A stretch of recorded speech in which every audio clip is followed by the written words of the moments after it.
Right, well, we'll go ahead and get started. Some people are still trickling in, but good afternoon. Thank you for joining us for our March Reparations Strategy session. It's great to see you all.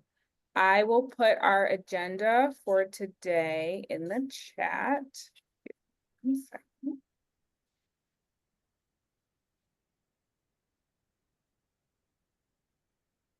Our agenda's in the chat. So we have an exciting speaker and topic for our session today, but before we introduce our speaker, we'll start with some updates.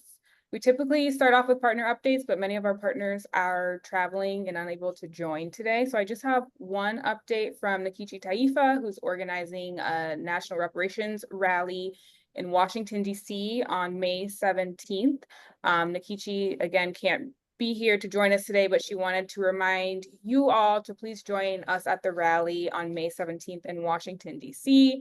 For more detailed information on the rally, wraparound weekend events, sponsorship ads, and vendors, visit nationalreparationsnetwork.org. And Nkechi has also shared some information about the rally room block, which I will put in the chat for you all.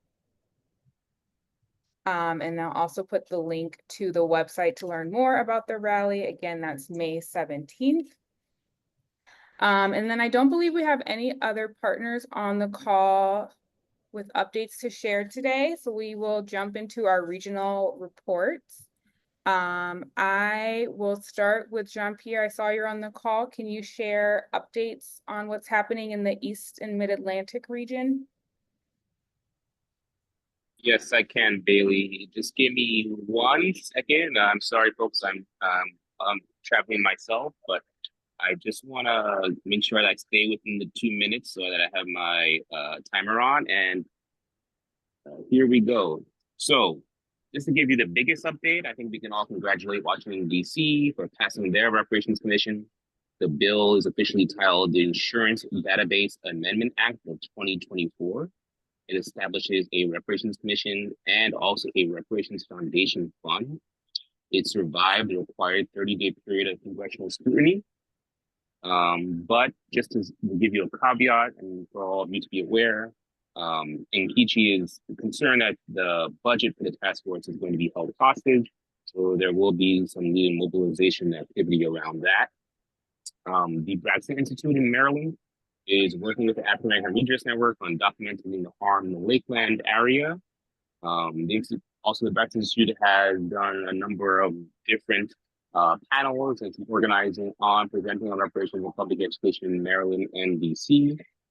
Also in Massachusetts on March 27th, which is actually today at 6 o'clock, there's going to be the 4th statewide convening on reparations advocates. It is virtual. If you would like, we can send you all the link for the Zoom if you do not have it. If you live in Massachusetts and you want to participate, that is today at 6 o'clock at the statewide convening for all the participants who are organizing our operations in Massachusetts. And then in New York, on May 15th, they are holding a mayoral candidate forum on reparations. It will be in person, and they're trying to establish some live streaming options. There'll be more details to follow, but May 15th, New York mayoral candidate forum specifically on reparations. And then also the New York State Commission is holding their next session, their next public hearing listening session on April 15th from 5 to 8 p.m. in the Bronx. You can find out more information on their website. And then last but not least, our East strategy sessions are on the 4th Tuesday of every month from 5 to 6 p.m. So once again, you can join us on and this is the East and / Mid-Atlantic region, 4th Tuesday every month from 5 to 6 p.m. And that's it. So thanks everyone.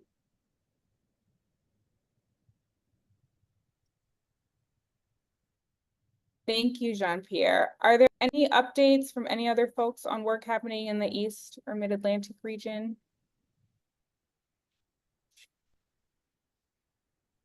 All right, I will hand it over to Jamoke to give us updates on the work happening in the South region.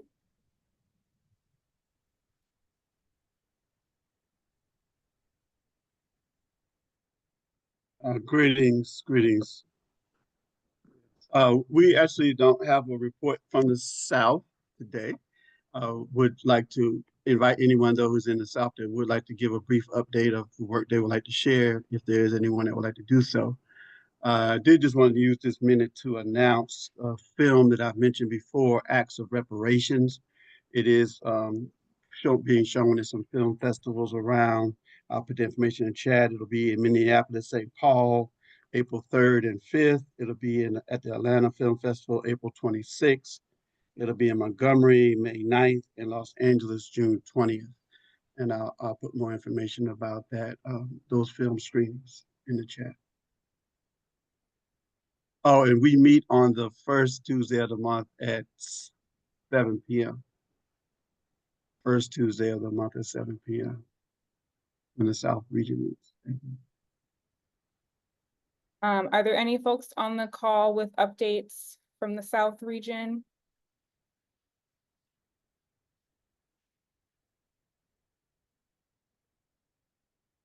Hearing none, so we will move on to the Midwest. Jeffrey. Good afternoon, everyone. Excuse my getting over a sickness, so my voice might not be totally there, but a lot of activity in the Midwest. Kansas City folks have done a lot of presentations.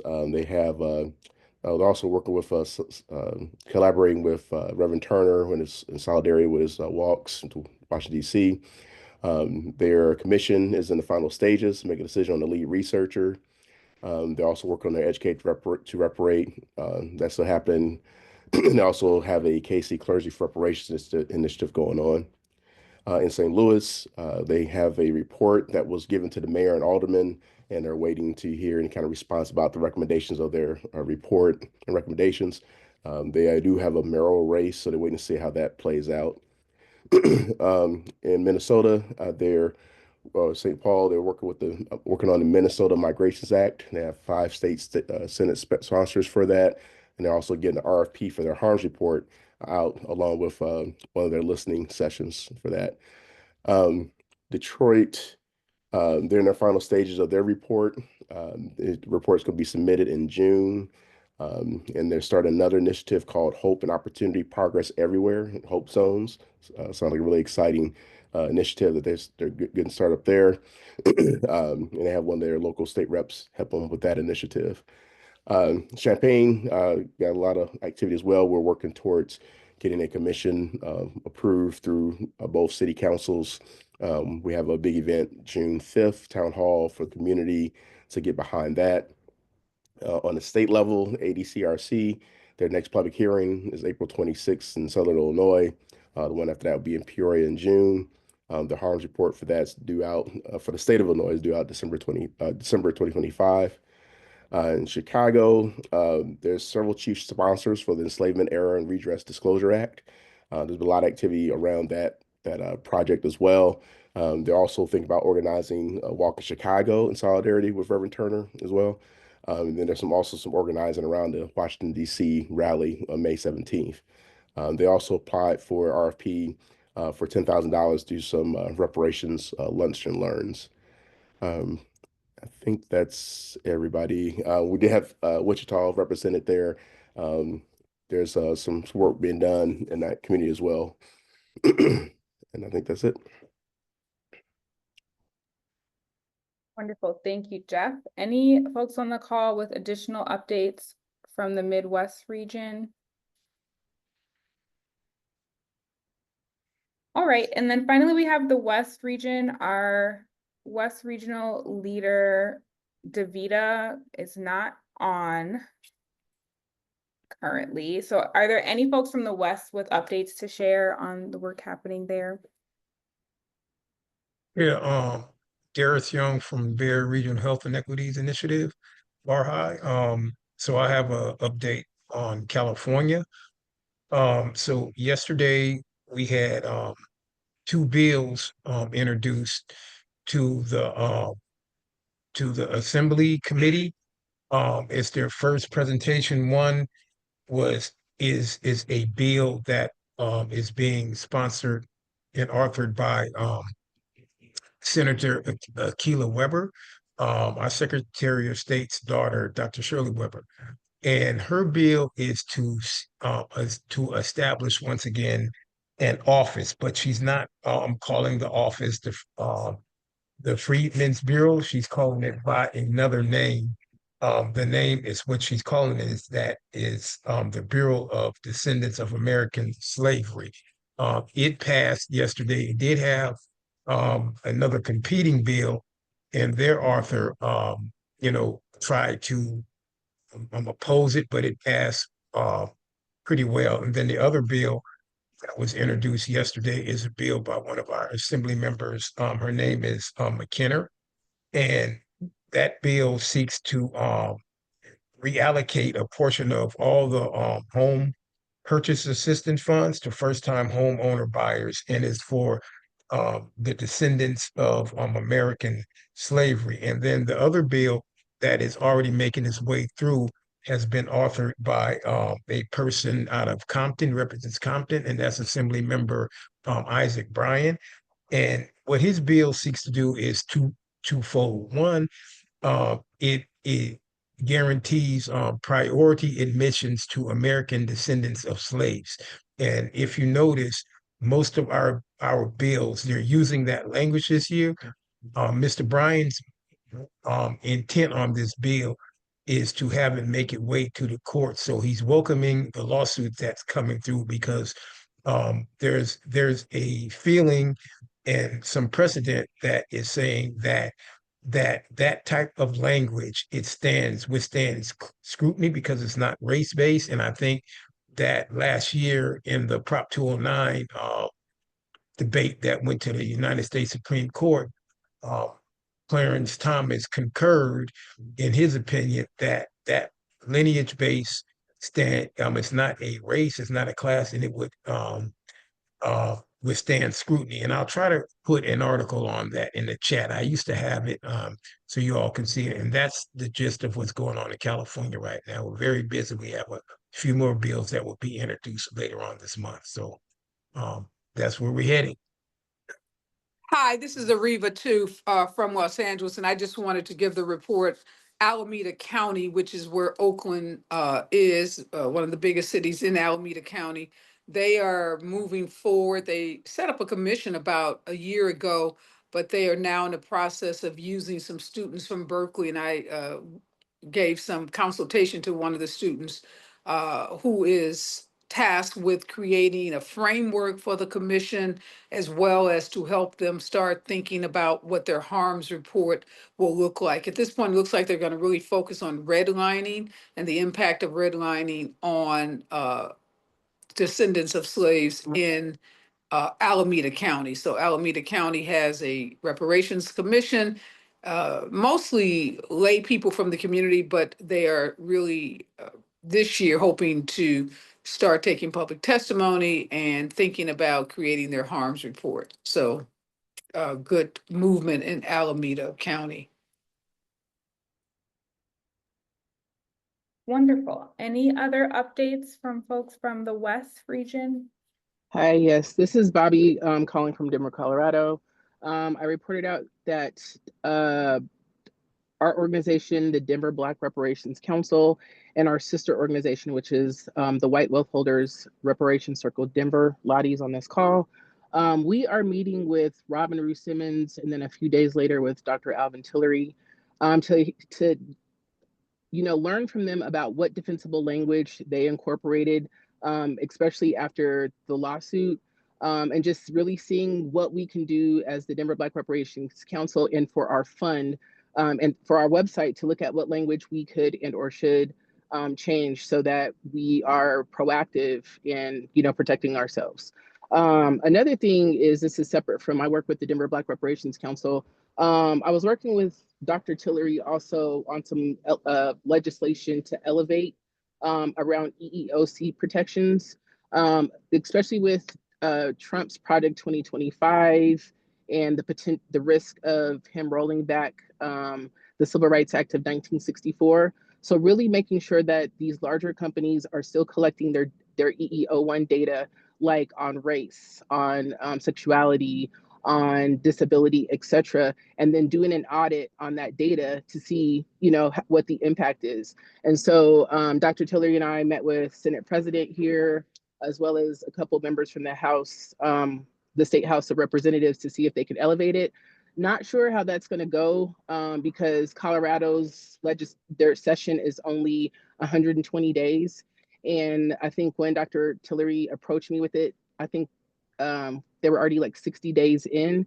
And so, just in speaking with Representative Jamie Jackson, who's, in the House, is going to elevate it. She was like, I don't know if they'll let me because, she's a newer legislator, et cetera. However, the good thing is that they're talking about bringing it up and making it one of the bills for next year. So potential progress, and super excited about that. Lottie, is there anything you want to add? Thanks, Bobby. No, I just have one related announcement, if your announcement is complete. Yes. Okay, great. And just to announce that there is apparently a new organization, and it's been sending out cease and desist letters to allied reparations organizations, something called the Freedmen Reparations Fund. I'm gonna put their website in the chat. They sent the Reparations Project, that's Sarah Eisner's project with Randy Quarterman, a letter saying they should transfer all their funds to this new organization. They must cease and desist, or they're threatening extortion, essentially. I don't know who's funding them or what it's about, but if anybody else has heard about this organization, let me know. I'm going to just post it in the chat. Bailey, have you heard anything about this group? Okay, thanks. Just thought I'd give everybody the heads up that Sarah had gotten this extortion communication. So crazy times. Thank you. Thank you for those updates, and thank you for putting that on our radar, Lottie.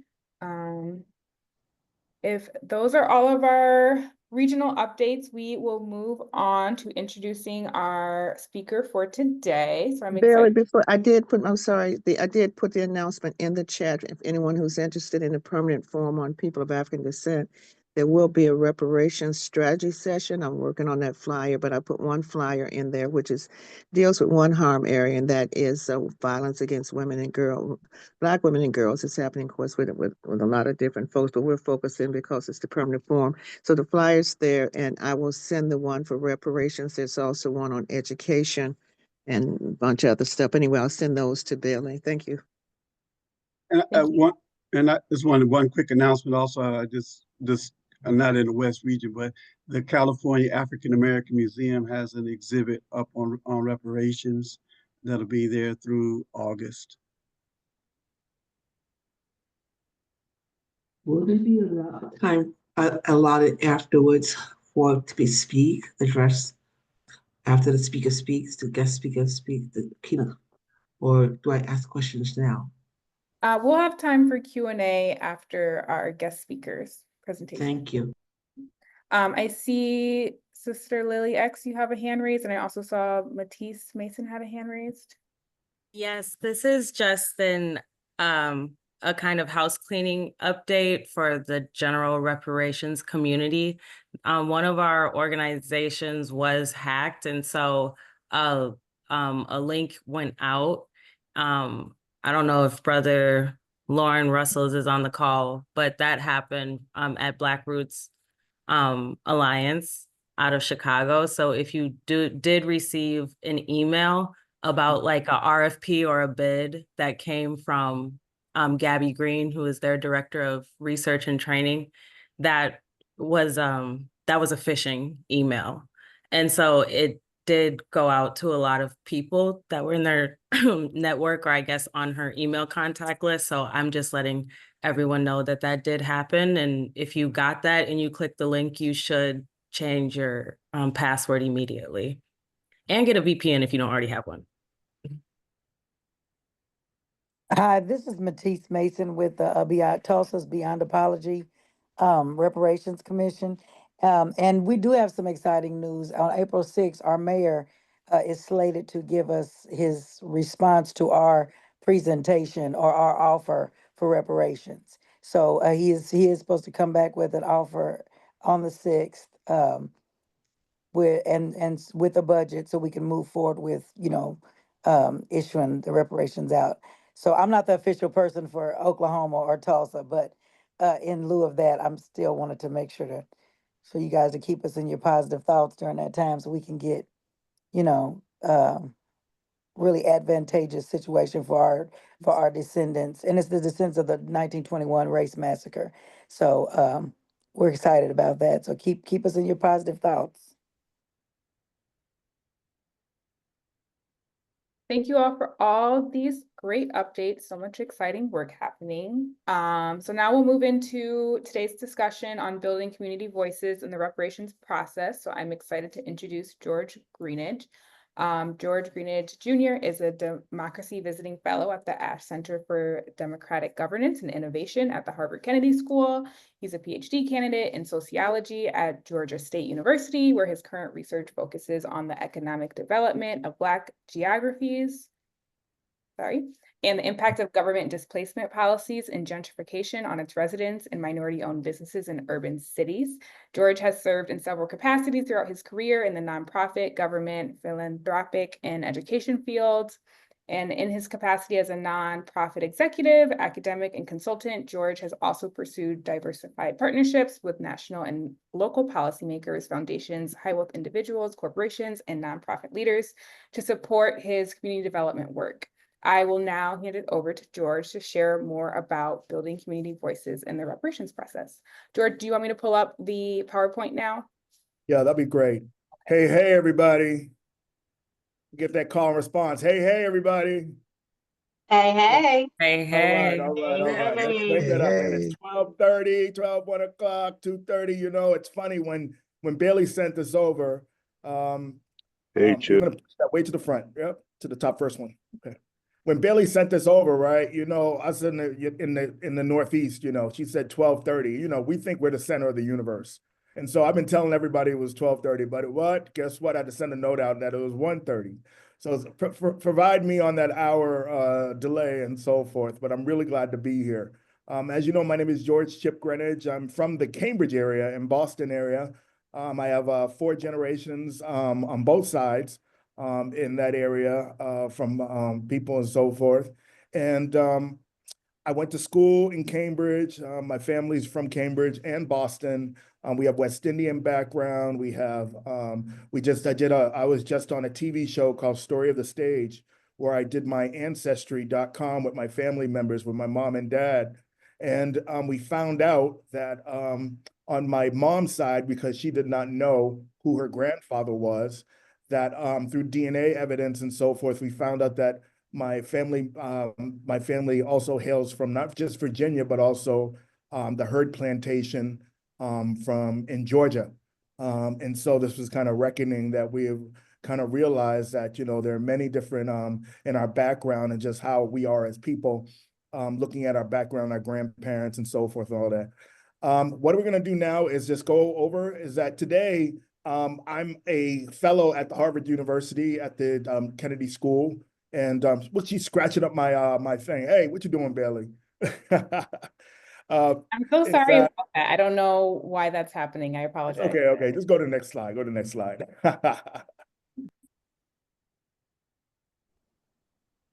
Okay, get the next slide. Oh, it's on everything, right? I'm sorry about this. Let me clear this out and start over. I don't want these lines. Yeah. Look at that, my scratches. I love it. But I'll just go on and say, right now I'm a PhD candidate. Been at Georgia State for a number of years. My professor at Georgia State, who's on my dissertation committee, is Akinlele Amoja. Many of y'all know. So I'm very proud to have him on my committee as well. You know, it's my brother and so forth. So he's been fantastic and so forth. But I'm also working with a lot of people up here.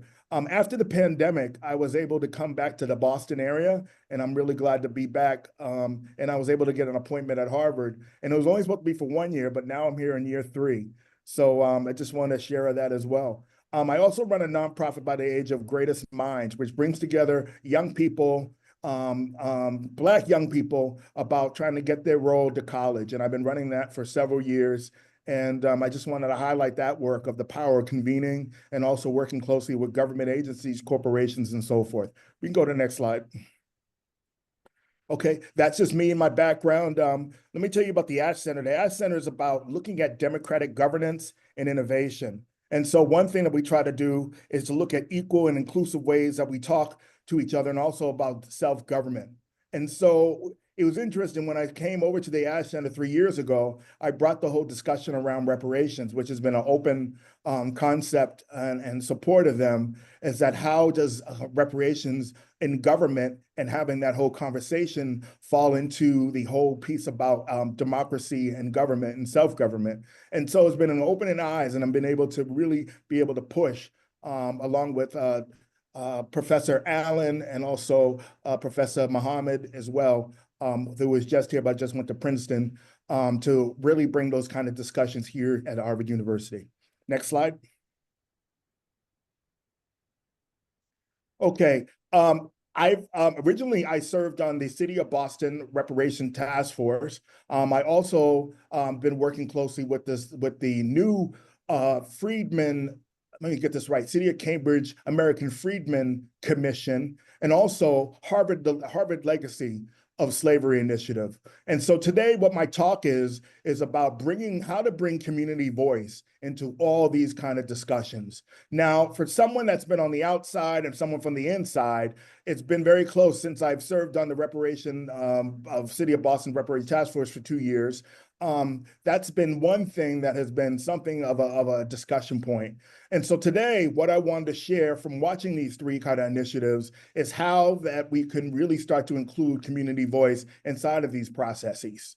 So what I plan to do right now is just share some of the projects that that people have been going and some of the community voice activities of these three initiatives. And then I wanted to go into some kind of definitions and looking around how we can look and deepen these kind of discussions and so forth. The City of Boston Reparations Task Force was founded in 2022 when the City Council, Tanya Fernandez Anderson, also Julia Mejia and several others had a unanimous vote in the City of Boston to go forward and put this going forward. So the three areas that we're supposed to be really focused on is working with research partners to release a study, engaging the community through the process, and also providing recommendations with the mayor. Now, so far, when it's 2+ years in existence, a lot of the area has been on focusing. Number one, it was just really finding the research partners and having them be able to do the study. There was a lot of discussion, pushback in front from myself as a reparations task force member, and also several members, and also with the city, and also with several other members on there, is when to do the community engagement. A lot of people said nope. Some people on the committee, on the task force, said wait until the study's done, until to do the community engagement pieces and talking with the community, where others are saying, nope, we should do it in tandem and so forth. So this has caught a lot of kind of discussion. There's been a lot of stop and start in the Boston area on this kind of work of going forward. Right now, as we know it, that as of 2 years, right now, from what I know, is that the research is still going on. It was supposed to be a year when the research was completed, but I just found out that the research is going to be, I guess, tentatively to be repeated in June 2025. And so there's a lot of discussion pushing back and forth on that. Next slide, please. Right here is the original task force members, and also the second slide of the people at the bottom are the researchers. I was on the original task force members, and one thing I want people to realize about Boston is Boston did a different kind of model as well, is that at one point, it's not there now, but we had 2 high school students that were actually appointed by the mayor to sit on the task force. That was a discussion piece to have more young people and young voices inside of the process, and that is something that's gone on. Right now, 2 of the students are currently, I believe they're at Clark Atlanta University. However, the city has not moved forward in replacing the 2 young people that served on for 2 years. So I just want people to realize is that some places have been able to take a different kind of stab at that. So looking at community voice and so forth, we wanted to make sure that that all different ages and representatives were represented. Now, the next slide, or not the next slide, excuse me, the second picture right there are the researchers that are here.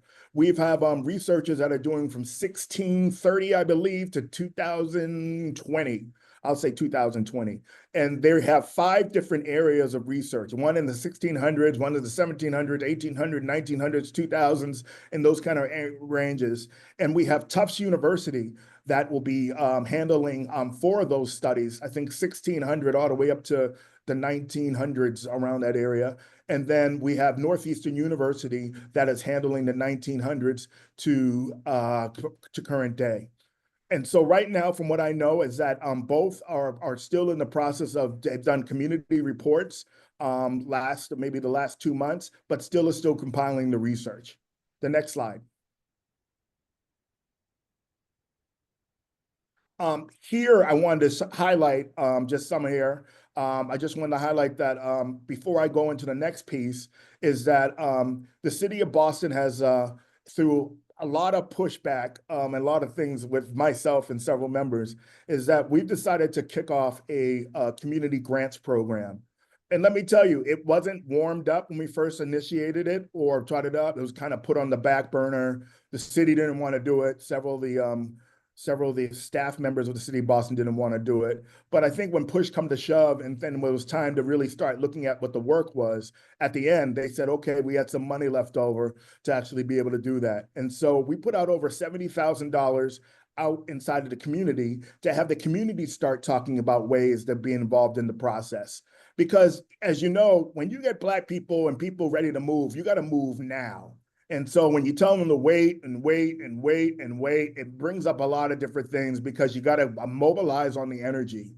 At the time around George Floyd and all those other things, there was a lot of mobilization that was going on, a lot of pieces, and the people wanted to push through the agenda and so forth.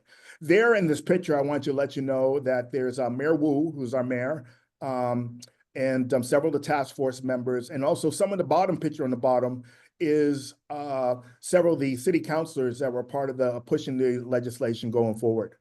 And then there's a flyer there. We have Reggie Stewart on this call, who now represents one of the city councilors, Tanya Fernandez Anderson. But Reggie Stewart was able to receive a grant from the city, $2,500 with ADOS, to start doing a community voice process. One thing I got really worried about, and this is me being on the task force, is that if the city was convening all these different discussions, is that you're going to get a certain kind of feedback and so forth. Just think about the police. If you're having the police convening about police brutality, right? If the police are doing it, you're going to get a different kind of feedback. And so one thing I really wanted to push, and I was glad that several of the members, and they only came around after 7 months of me advocating, is that we were able to get $70,000 out in the community. Let me go on to the next slide to show you some of the areas that we were able to fund. Okay, this fund was actually set up for residents and community-based. And one thing I wanted to make sure is that, as you guys know, people like to use the word expert. And that gets really scary when you're talking around people. Who's an expert, who's not an expert, and so forth. So one thing I wanted to do is put some of this stuff right in people's hands. Yes, we have our traditional researchers that are out there, but also there are people out there that are called proximate leaders. These are people in the community that are knowing things that go on. They hear different things. They're part of different groups and societies and networks. And I wanted to make sure that they had some resources to be able to participate in this.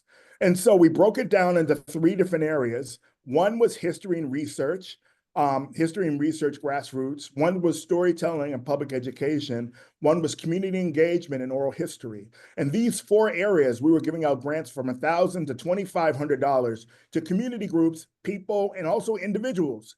People also really stressed, and I had several people that were artists on our thing, to really push that artists have stories to tell too. And so we wanted to make sure that it was a flexible, but ways that people can learn how to participate. Next slide. So here are some of the people I want to show you directly. One, I'm going to give an example of several of the grants that were given. One was Irene Smalls. She was able to put together a book looking in a film, looking at Black boys and images and how they can actually help navigate and be able to see themselves in better light. And we felt that that'll be a good part to support the reparations movements. Jabril Haynes, who's also a filmmaker as well, has decided to do child storytelling and songwriting production to actually help bring this kind of discussion forward. And John Brewer, who has been able to, photographer, who has been able to use some of the stuff of the graffiti and the community and the breakdance and all those kind of movements and share how they believe in the political aspects of how they can move forward in the grant making process and so forth. So these were small grants of $1,000. Next.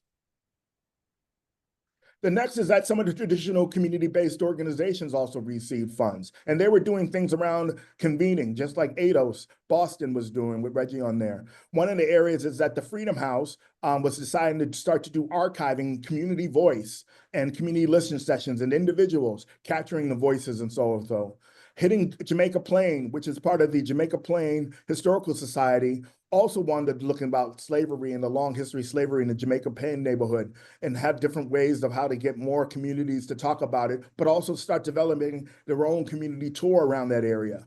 And next is the High Street Main Streets program, which was really about the celebrating some of the work about highlighting the BIPOC residents and drivers and facilitators that history and the people of color in those neighborhoods and so forth.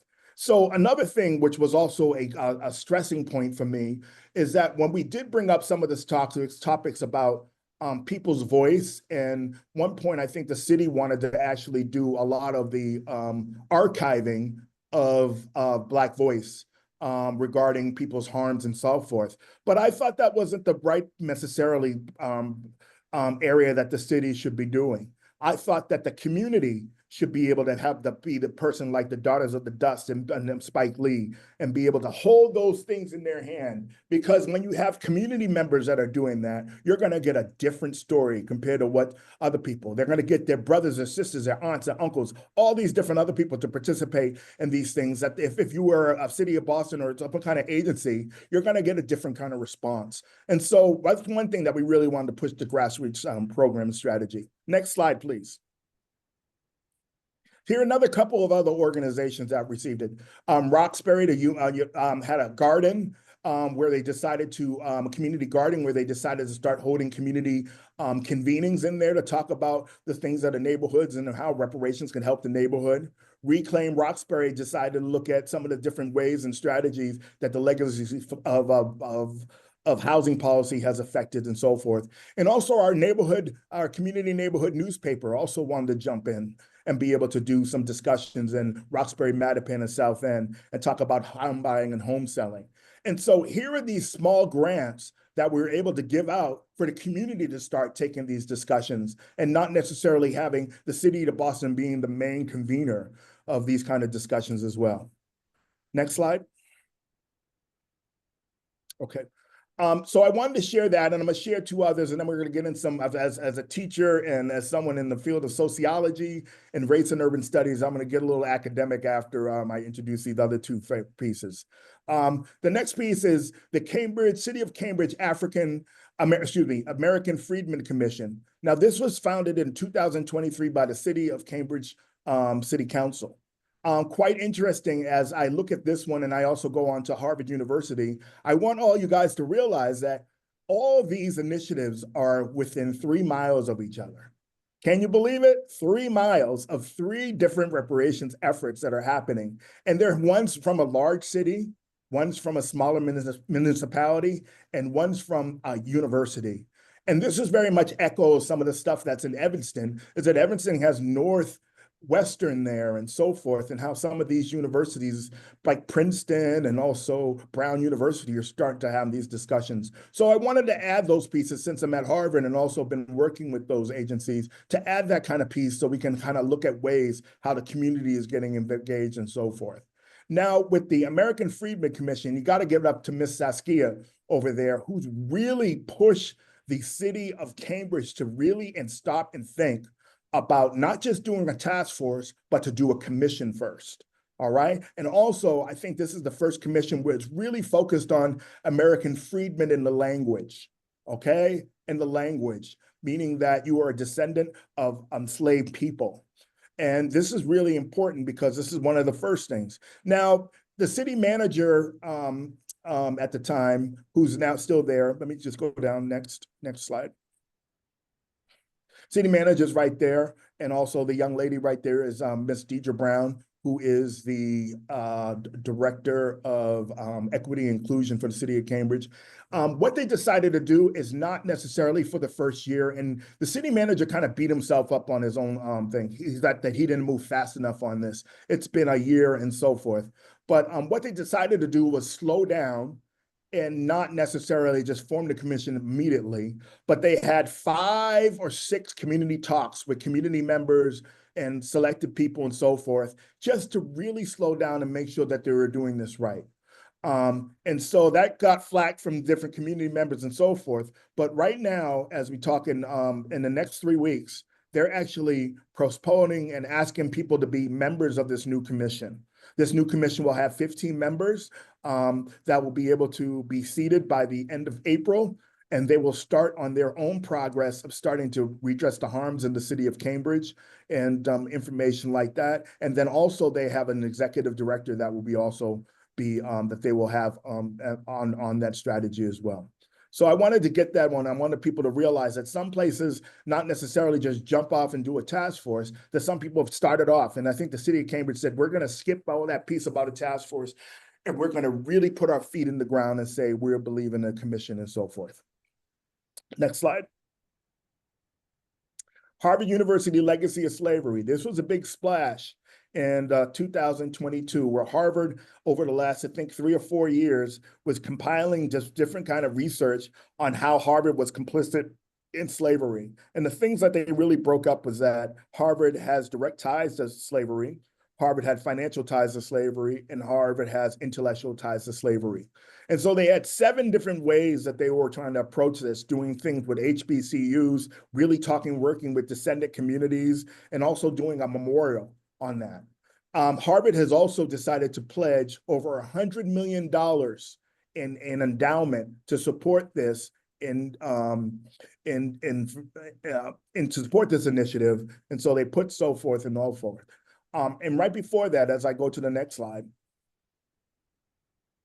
is that Harvard University has decided to do something very different, which is that I'll give you they had the report where the president and all different people were able to have a community. And then they brought on several staff members to be a part of that initiative. And then they started to do a grant making program, which they have asked me to help do the facilitation of so forth. And then they put out grants, and they were giving out a number of grants over to community-based organizations. And now they've been able to reflect and redesign. I think there have been some firings and also some changing of the guard of how they're going to approach and doing this going forward. And so that's going forward and so forth. But I wanted to show and highlight a piece right now quickly about that video. Is it possible to show the video real quick? Yep, give me 1 second. Hold up.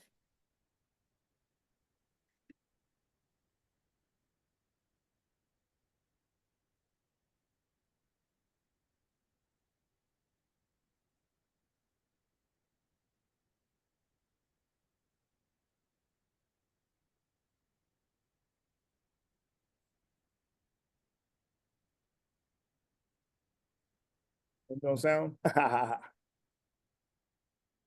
You guys not able to hear the sound? No, but just go for it. It's all right. Okay. There it goes. We heard a little bit.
Okay, you can stop the video right over there.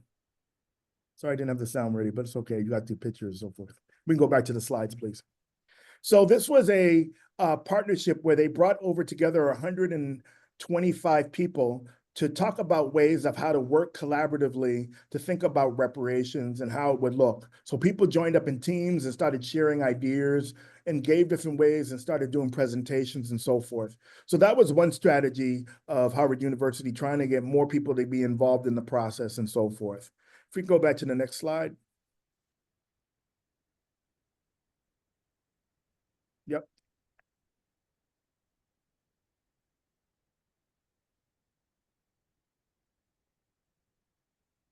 All right, the next slide, that's fine, you do that.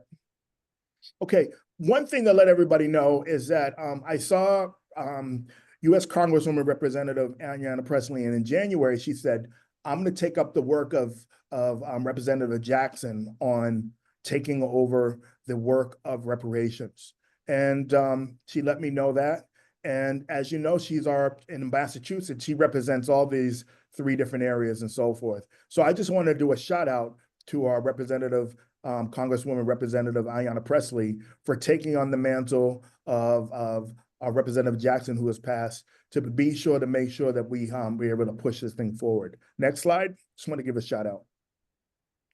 There are a number of news articles that I would share. I'm going to put them all in there when I get a second, but I wanted you guys to have a full different kind of look of how these initiatives are actually going.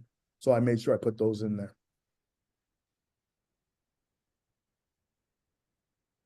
Next. Okay, now here I go. I'm gonna get a little academic, all right? Now, this is where we got to have a discussion, is that there's convergent thinking and divergent thinking. And convergent thinking really focuses on one well-defined decisions. And you know, reparations is a large kind of problem. And so usually kind of lawyers and policy wonks and all that really kind of think in one different kind of way.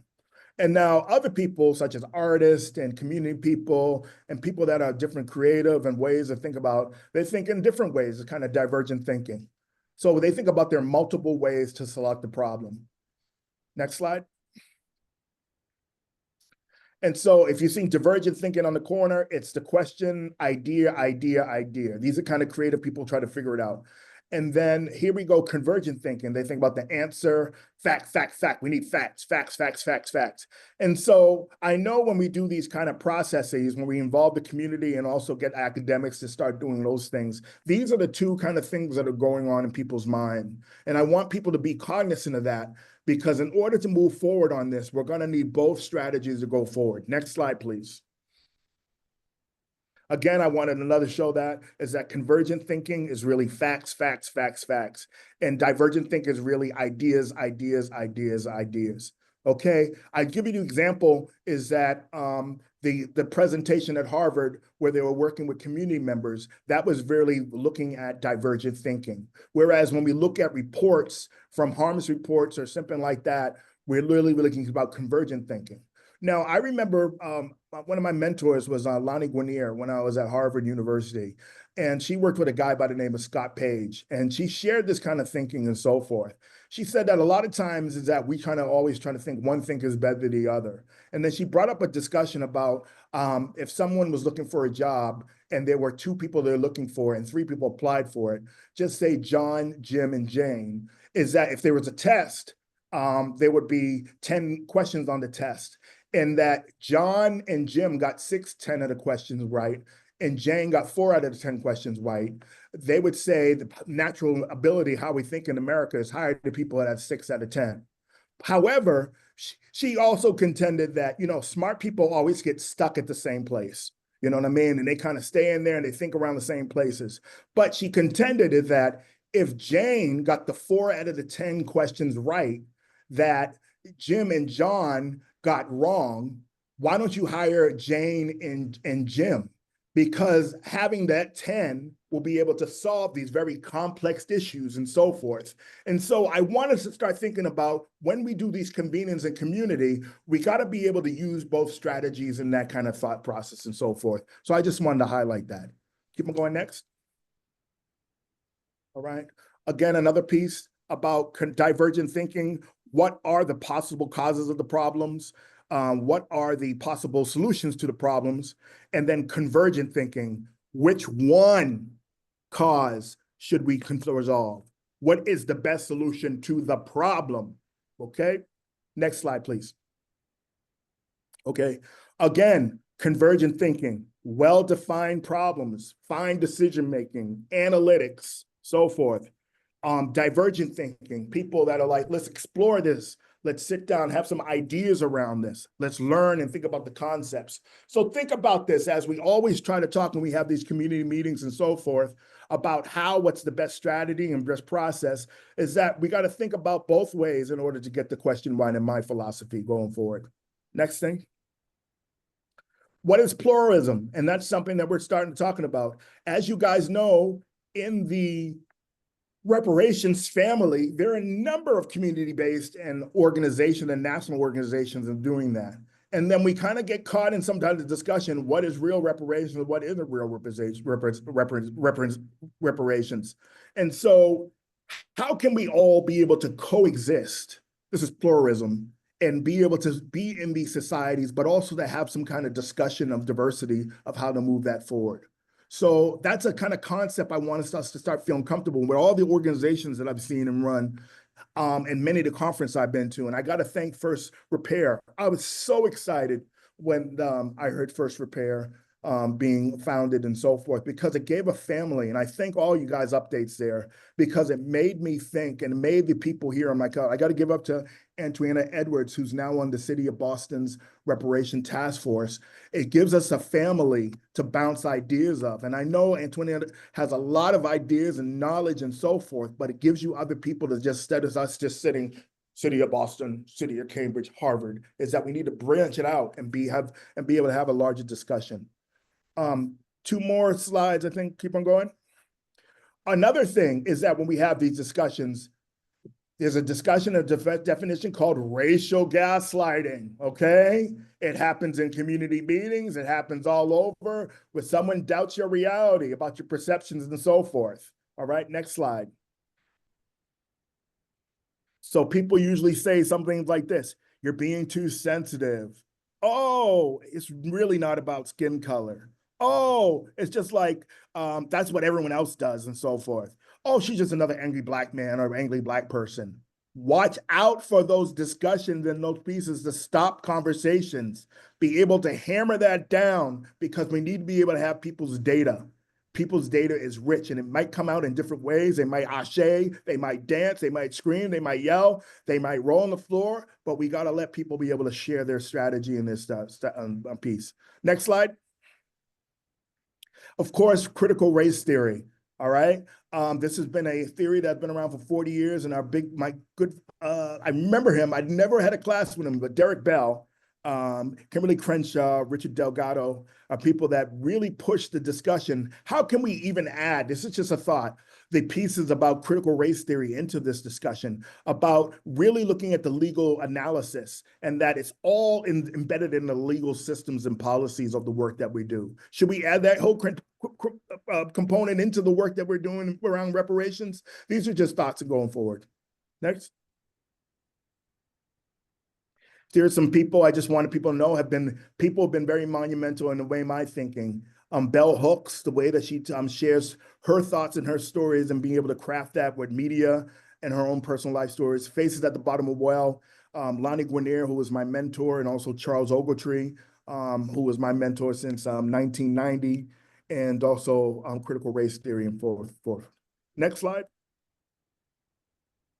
Okay, so these are some of the things that I wanted just to talk about, that we went over: divergent thinking, convergent thinking, pluralism, racial gaslighting, critical race theory, and community-based solutions. And now I just kind of open it up for questions about what strategies do you think that we can get more stakeholders to be involved in this kind of work? How would you engage local city councils and the mayor to get strategically as partners in this kind of thing? And how would you invite media to be able to tell our stories and so forth? I think I have a couple more closing slides. You can just really quickly put those up. Bam, bam, bam, bam, bio, bam, bam, bam, bam, bam. Next one. Yep, that's just my background information and so forth. And I think we can close it right there. I just want to thank everybody for listening to me and just hearing some of my thoughts on this. And someone that's been following and doing this work as a task force member, and also someone in the academia, and also as a community person, and also someone that is a descendant of enslaved people. I want to thank people for their time. Give me a look, hey!